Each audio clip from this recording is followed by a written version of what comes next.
friends. Happy Earth Day. I hope everyone's having a great day. The sun is out and it's so pretty. Hope you're getting outside. And I just wanted to read a quick book to you. Today it's called Gruff the Grump. And I know right now it's very easy to get grumpy because we're all home and we're not going anywhere, but Gruff, you'll see that Gruff the Grump is a good guy, and he's not grumpy all the time.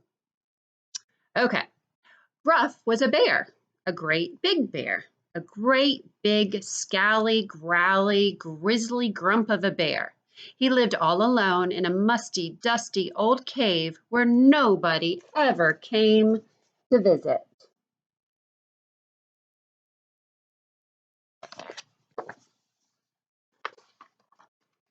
The other animals hid when they saw him coming. They called him Gruff the Grump.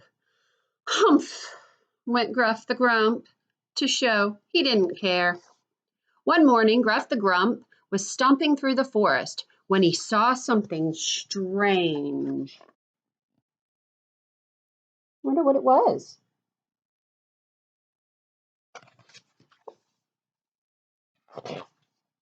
It was a small, upside-down rabbit, high in the branches of the tree. "Hello, Mr. Bear," said the rabbit, "upside downy. I'm a bit stuck. Can you help me down, please? Thank you very much." "Humph," growled Gruff the Grump, and he turned to walk away. "Oh, please, Mr. Bear, please get me down," pleaded the rabbit. You see how he's upside down? He's stuck up in the tree. He needed help. Much to Gruff the Grump's surprise, he found himself lifting the little rabbit gently down to the ground.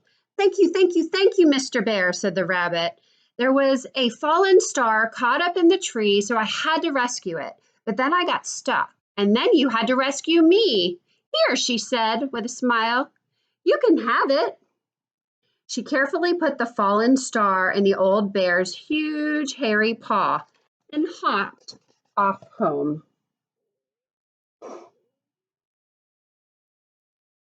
That was awfully nice of the rabbit. Gruff the Grump thought that the star looked a lot like a leaf, but he took it home anyway and put it on his mantelpiece. It was so golden and beautiful that it made him realize just how musty and dusty his cave had become. And for the first time in a very long time, he dusted the mantelpiece and brushed away some of the cobwebs.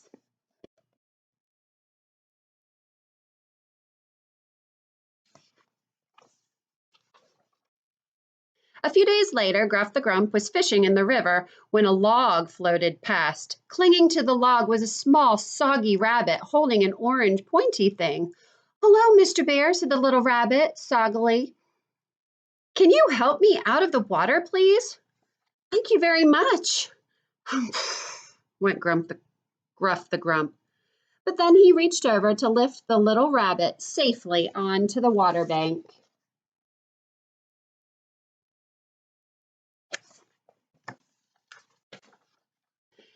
Thank you, Mr. Bear," said the rabbit. "There was a fallen star in the water and I had to rescue it. You are very big and very kind. Will you look after it for me?" But Gruff the Grump just turned and lumbered away. He was feeling a bit funny. Nobody had ever called him kind before. "But Mr. Bear, come back," cried the little rabbit, running after him. "I can't look after it on my own." Okay, I'll take it," snarled Gruff the Grump, and snatching the star, he slammed his cave door behind him.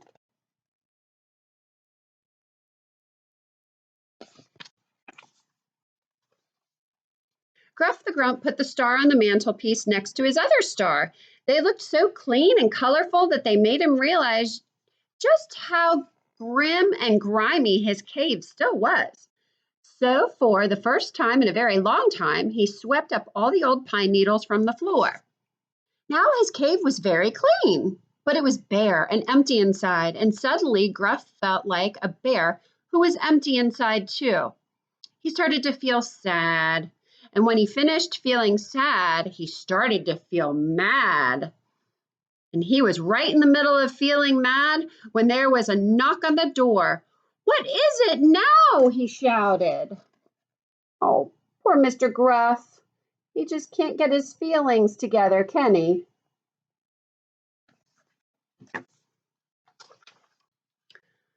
It was the little rabbit with a whole barrel full of stars. "Hello, Mr. Bear," she said, worn outly. "There were lots and lots of fallen stars, and I had to rescue them." "Go away," Gruff the Grump roared. "I don't want any more stars." Then, to his great surprise, the little rabbit burst into tears. Oh no! He didn't want to make the rabbit cry.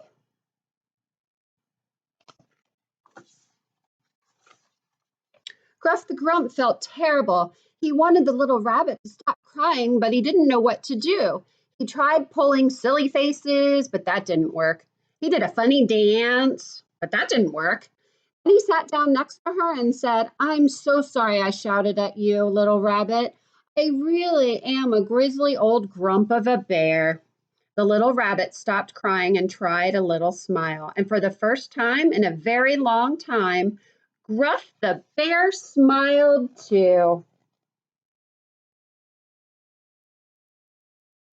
Yay! He's feeling happy.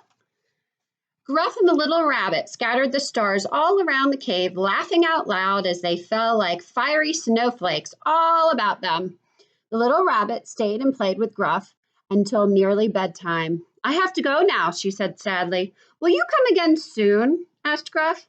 "Very soon," the little rabbit smiled. Then she kissed him good night and hopped off to home.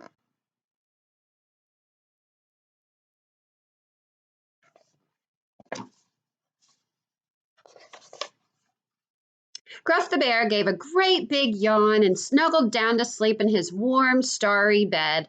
And for the first time in a very, very long time, he was so happy.